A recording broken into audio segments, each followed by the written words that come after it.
Bem, pessoal, uma boa noite a todos, né? Vamos dar continuidade aqui às aulas da nossa unidade 3, né? Eu sou o professor Adenilson Oliveira e nessa aula 3 a gente vai mostrar, né, que ficou pendente da aula anterior. Na verdade, a gente tem até algumas aulas pendentes, essa já elimina uma delas, mas a ideia é mostrar para vocês, nessa aula 3, a metodologia que nós precisamos utilizar para, de fato, né, construir o círculo de Mohr. Nós estudamos, né, nas aulas anteriores, né, que ao estudar estado plano de tensão e desenvolver as equações matematicamente, utilizando muita trigonometria, né, no final das contas nós conseguimos expressar as relações no plano entre tensões normais e tensões cisalhantes através de uma equação paramétrica, né, que é uma equação de uma circunferência. Essa circunferência recebeu o nome especial de Círculo de Mohr, em homenagem ao seu criador, Christian Otto Mohr, né? E ela consiste em a gente desenvolver no plano, é claro, já que é estado plano de tensão, né? Uma relação entre tensão normal, que é o sigma, tá? Aqui eu já estou colocando como sigma de uma forma geral, porque eu quero explicar algo que ficou pendente da última aula, como também no eixo Y com tensões cisalhantes. Eu poderia ter somente tal aqui de uma forma geral, tá? Não precisaria ter tal x', y'. Eu posso dizer em termos de tal, porque no círculo de Mohr nós analisamos as tensões principais. É claro que esse eixo de coordenadas ela tem uma origem, né? E nós vimos que a partir dessa origem, um dos primeiros passos que a gente tem que fazer, né, para construir esse círculo é obter seu centro, né? Depois disso a gente precisa obter seu raio, obter alguns pontos notáveis, geralmente 2, tá? Na verdade 3, porque eu tenho de fato, né, em D, e B e A as tensões máximas e mínimas, em D e E a tensão máxima de cisalhamento e em E lá embaixo a tensão mínima, né? Então recapitulando, no ponto B a gente teria a tensão mínima normal, no ponto A a tensão máxima normal, no ponto D a tensão máxima de cisalhamento, né? E no ponto E a tensão mínima de cisalhamento. Exatamente o que eu estou mostrando aqui, ó, certo? E no ponto C, que é onde eu tenho a origem desse círculo, claro que eu vou ter a tensão média, que é exatamente a média aritmética entre as tensões normais no eixo X e no eixo Y. A média entre as tensões. Vimos que para um ponto qualquer hipotético, né, a gente vai ter um valor de sigma, que eu chamei de sigma x, linha, né, porque ela está além do ponto C, que é o centro, já vou explicar melhor isso, né, e ele vai ter uma ordenada tal também, que eu chamei de x', y'. Da mesma forma, se ele estivesse lá embaixo, né, ele teria, só que agora uma ordenada negativa, né, menos tal, x', y'. E esse gráfico, né, esse círculo, é desenvolvido para qualquer elemento, inclusive aqueles onde seus eixos principais estarão inclinados, né, devido à questão da atuação do cisalhamento em relação aos seus eixos originários. Então esse ângulo θp também é muito importante, né, e ele pode ser calculado por essa expressão para você obter exatamente qual é o ângulo referente aos planos principais de tensão.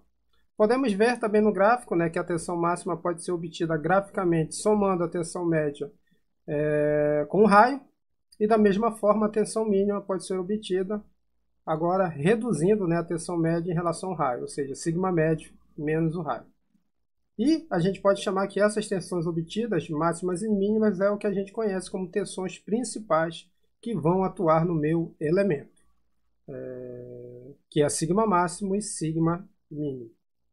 Lembrando também, né, isso ficou pendente da aula anterior, né, as tensões que estão antes do ponto C, que é o centro do meu círculo de Mohr, são as tensões referentes ao eixo Y, tá? E aí dá para ver bem a ilustração de sigma Y. E claro que eu tenho depois do ponto C, sigma X. E essa posição aí é exatamente a diferença que eu teria entre sigma X e sigma Y. Claro que a metade seria a média, né, dessa diferença, né? Sigma X menos sigma Y dividido por 2. Então é importante notar que, dependendo da posição de sigma, isso é uma característica do círculo de Mohr, né? Eu consigo entender qual é a direção da minha tensão normal, né? Se ela está no eixo Y ou no eixo X. Então agora sim eu consigo representar σy, que é o que ficou pendente, né, na última aula. E claro, agora a ideia é mostrar para vocês que isso pode ser construído de uma forma bem gradativa. Isso o que? O círculo de Moore. E a nossa ideia é até utilizar as duas aplicações que nós fizemos na aula da última sexta-feira, né, e mostrar para vocês como eu poderia representar o círculo de Moore para aquele elemento, né, infinitesimal que está submetido a um determinado estado de tensão, né? Lembra que a gente faz, isola, né, e chega nesse estado de tensão em duas dimensões, por isso que é estado plano, e aí conseguimos de fato resolver ele, que é obter, além do plano principal, as tensões principais e, claro, a tensão de cisalhamento máximo. Então vamos fazer isso agora aplicando puramente o círculo de Moore. Então, fazendo uso já de algumas equações que a gente já conhece, né, eu posso inclusive agora passar para vocês uma espécie de passo a passo, que é uma forma organizada da gente tentar representar esse ser. Então a primeira coisa, né, pessoal, é conhecer de fato qual é o estado de tensão original, né, que eu tenho daquele meu elemento, e é exatamente isso que foi fornecida na questão, né? Eu tenho uma tensão normal no eixo X de 50 MPa, tenho uma tensão normal no eixo Y de menos 10 MPa, menos porque eu estou comprimindo o elemento, né? E considerando aquelas primeiras conversões, eu tenho uma tensão cisalhante de 40 MPa, né? Positiva porque ela está obedecendo aqueles eixos, né, que nós utilizamos nas deduções. Então vamos, a partir desse elemento, né, de fato agora construir o nosso círculo de Moore. Bem, os eixos já são conhecidos, né? Você já percebe que eu não estou mais colocando aquela questão de x', y', né? Basicamente a tensão normal no eixo x e tensão cisalhante no eixo y. E o primeiro passo, e sempre vai ser esse, pessoal, para a gente se organizar de uma forma mais efetiva, é obter o centro dessa circunferência.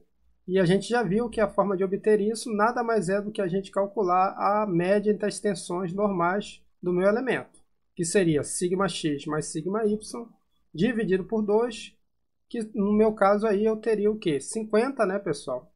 Que é σx, mais menos 10, que é σy, que daria 40, dividido por 2, nós obtemos 20 MPa.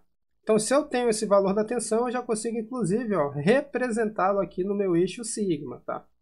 Então, já está aí o ponto C, né? E a gente sabe que essa coordenada, levando em consideração que as minhas unidades do gráfico é MPa, a gente tem ali 20 MPa e 0, porque eu não tenho ordenada com relação a esse centro.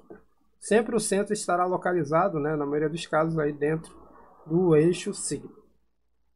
O segundo passo, né, já que eu conheço a posição inicial, onde vai de fato ficar centralizado o meu círculo de Moore, é obter o seu raio. E nós vimos também na aula anterior que basicamente a gente obtém o raio fazendo uso dessa relação, onde eu vou extrair a raiz, aí tudo dentro, σx menos σy dividido por 2, tudo isso ao quadrado, mais tal xy ao quadrado, tiro a raiz de tudo isso e obtenho 50 MPa. Então já posso dizer, inclusive, que o meu raio, eu estou até fazendo questão de fazer ele na posição vertical, né? Ele é equivalente a 50 MPa, tá? Então, se eu fizer aqui, jogar ele para o lado do eixo tal, né? Ou seja, fazer uma projeção do raio paralela ao eixo tal, claro que eu vou obter, né, o valor de tal máximo, que é referente à tensão de cisalhamento máximo que vai atuar no meu elemento. Isso nós vimos também essa definição e agora graficamente fica bem mais fácil para a gente mostrar mesmo. O terceiro passo, pessoal, é obter dois pontos de referência que a gente vai utilizar para, no último passo, obter aquele θ, né, que é o ângulo que vai me dizer qual é a posição dos planos principais. Então eu tenho que obter uma posição x, cujas coordenadas serão σx e menos tal xy, né? E claro, para definir uma reta eu preciso de dois pontos, também precisarei de um ponto y, cujas coordenadas serão σy e tal xy. Né? Atenção com a questão do sinal aí no caso da coordenada x. Então, como eu tenho esses valores, né, eu já tenho em função da minha configuração original de tensão, eu consigo plotar primeiramente o meu ponto x, que é 50 e menos 40, e claro, também consigo plotar o meu ponto Y, que seria exatamente menos 10 e, claro, 40 MPa. Tá? Se eu tenho condição de conhecer esses pontos, né, o meu quarto passo agora é literalmente obter os valores das tensões mínimas e máximas considerando meus eixos principais. E nós já vimos que elas são obtidas somando e subtraindo o raio, né? No caso, somando quando eu quero obter a tensão máxima e subtraindo no caso da tensão mínima. A tensão média já é conhecida, né? O valor do raio também. E quando eu faço o valor sigma médio menos R, eu vou obter menos 30 MPa. E no caso do sigma máximo, 70 MPa. Então, posso novamente aqui, ó, representar sigma mínimo, né? Lembrando que a ordenada não tem, é zero, só abscissa. E da mesma forma aqui, sigma máximo. Então, percebam que está começando a surgir vários pontos que vão ser partes, né, da circunferência do círculo de Mohr, tá? Então, serão partes futuras que a gente já está chegando literalmente na representação do mesmo. Então, o quarto passo é obter as tensões máximas e mínimas. Como eu falei numa aula anterior, né? Isso daí também em alguns livros vocês vão achar sigma 1 e sigma 2. Um passo intermediário, tá, pessoal? Eu poderia até ter feito isso no passo 3, mas como está aparecendo aqui, poderia ser feito como um passo intermediário, é criar essa reta aí, pessoal. Que está ligando o meu ponto X, né? O meu ponto Y e, claro, passando pelo centro. Essa reta é importante porque ela vai permitir que eu obtenha graficamente esse ângulo, e que nada mais é do que 2 vezes o θp, que é o ângulo que vai me dar a posição do plano principal. Então, nosso quarto passo, pessoal, aliás, o quinto, né, que o quarto foi o anterior, é obter exatamente o valor desse ângulo. Nós vimos na aula anterior que ele pode ser obtido diretamente por essa equação, né? Nós até vimos lá no MathCAD que o valor para essa questão em si é de 26 graus, ponto 565, certo? Mas a gente pode utilizar o círculo de Mohr também para obter de forma gráfica, né? Perceba que eu tenho esse triângulo aqui, ó, certo? Se eu quiser calcular a tangente de θ, né? Aqui tem 2, mas posso fazer primeiro a tangente, a tangente de 2θp. Basicamente eu tenho que dividir o cateto oposto pelo cateto adjacente. E se eu quero obter o valor desse ângulo, né, 2θp, eu tiro o quê? Faço a operação inversa, que é o arco tangente, e aí eu vou obter diretamente. Então, fazendo o cheque, pessoal, eu posso chegar no mesmo resultado utilizando como o cateto oposto é 40, ó, certo? É essa distância aqui. E o adjacente é 30. E dividir isso por 2, porque eu quero calcular apenas o valor de θp, eu vou obter exatamente o mesmo valor que nós conseguimos anteriormente utilizando aquela expressão algébrica, tá? Então percebo que graficamente eu consigo obter o ângulo, né, relacionado aos planos principais de tensão, que é o nosso quinto e penúltimo passo. O sexto, pessoal, nada mais é, tá, do que traçar o círculo. Eu já tenho vários pontos, tá? Se eu tivesse condição de traçar em escala no papel, eu teria exatamente que pegar, identificar em função do raio conhecido, né, algum gabarito, né, de circunferência, e claro, eu poderia traçar, por fim, o meu círculo de Mohr. E percebo que os pontos são importantes, de fato, né, para a gente fazer esse traçado. Então, graficamente, isso daqui responderia basicamente todas as questões que foram solicitadas lá na nossa primeira aplicação. Claro que é uma solução gráfica, né, você precisa trabalhar isso em escala, né, para construir, para obter, por exemplo, o ângulo θp, né, mas é uma ferramenta que é muito utilizada não só em estruturas como também em geotecnia para vocês avaliarem estado plano de tensão e depois, claro, deformação, certo?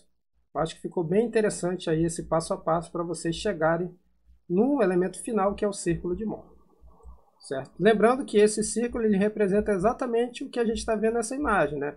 Já considerando o plano principal, né, que está a 26,6 graus arredondando do eixo original X, né, eu vou ter as tensões normais máximas e mínimas e também terei a tensão de cisalhamento, né, que eu nem representei aqui, mas a gente sabe que é igual ao raio, que no caso é 50 MPa. Certo, pessoal? A outra questão que a gente vai também representar o círculo de Mohr, que foi uma questão que nós resolvemos na aula passada, é essa aqui, né, que é uma viga. A gente viu todo o passo a passo para chegar lá nisso aqui, né? Não vou repetir, mas tem toda uma questão de análise. É importante relembrar que isso me remetem a conceitos de mecânica dos sólidos 1 e 2, né? para poder chegar nesse estado de tensão no plano. Mas o que interessa é, a partir desse estado de tensão, a gente desenhar novamente o círculo de Mohr. Então está aqui devidamente separado, né? Novamente eu já estou fazendo aqui a representação dos eixos. Já fiz aqui uma arrumação, porque eu sei que pelos sentidos ali a gente vai ter uma parcela negativa, né? Já fiz um rearranjo, certo? Primeiro passo, como a gente viu, é literalmente achar o centro, né? Isso é obtido através da tensão média. E nós chegamos ao valor aí de menos 22,7 MPa. Marquei o centro do círculo. Próximo passo, obter o raio, né? E aí nós obtivemos 41,885 MPa, né? Que a gente já sabe que vai ser exatamente numericamente igual à tensão de cisalhamento máximo. Próximo passo é encontrar aqueles dois pontos, né? X e Y, que vão ser importantes para a gente definir e encontrar também a orientação dos eixos principais. Então já estão aí as coordenadas, né? Lembrando que você sempre tem que olhar os sentidos. Ó, nesse caso aqui, no eixo X, sigma X está comprimindo, por isso que está aparecendo aqui negativo, tá? E aqui, ó, a tensão de cisalhamento também é negativa. Como aqui é menos, né, pessoal? Menos com menos vai dar mais, por isso que está aparecendo 35,2 MPa. E no caso da posição Y, ó, eu não tenho sigma Y, então é zero, mas tenho tal XY, e ele é igual a menos 35,2 MPa, tá? Posso novamente calcular as tensões máximas e mínimas, né? Certo? Já estou colocando o resultado final delas e consigo também representar as mesmas no meu diagrama, tá? Percebo que essa é a mínima, né? Menos 64,585 megapascal e, claro, a máxima 19,185 megapascal. Consigo também projetar, né, aquela reta de referência, né, que vai passar pelos pontos X, Y e, claro, pelo centro, né? E através dela eu posso também obter o nosso ângulo principal, né? No caso 2θp, e aí a gente consegue, né? A gente até viu o valor obtido numericamente, mas novamente utilizando como cheque a trigonometria, eu estou fazendo a análise desse triângulo retângulo aqui, ó, percebam, eu posso obter o valor de 28,591 graus, deg é graus, tá? Degree do inglês, que bate exatamente com o valor que nós obtivemos numericamente. Então percebo que o círculo de Mohr ele é bem interessante para a gente achar de forma gráfica esse ângulo, né, referente aos planos principais. E por fim, né, faço novamente o traçado da minha circunferência, que obrigatoriamente tem que passar por todos esses pontos que eu apresentei nos itens anteriores, né, e consigo representar novamente o círculo de Mohr, agora para a minha segunda aplicação, né. Nós agradecemos de fato o Mohr, né, porque vocês percebam que é bem mais simples a gente analisar em termos gráficos, né? Então ele fez um ótimo trabalho que é aproveitado até hoje, como eu falei anteriormente, e eu preciso que vocês também treinem, né, pessoal? E até por isso a gente vai fornecer aqui, ó, uma lista de atividades, onde a gente vai apresentar problemas bem similares àqueles que nós estamos resolvendo com vocês, tanto em aulas síncronas como assíncronas, e peço, né, por mais que não esteja sendo solicitado na questão, né, que vocês façam essas determinações utilizando o círculo de Mohr, porque provavelmente vocês farão isso nas suas atividades avaliativas. Então tem duas questões, uma terceira envolvendo viga e também uma quarta e quinta envolvendo as questões de vigas, tá?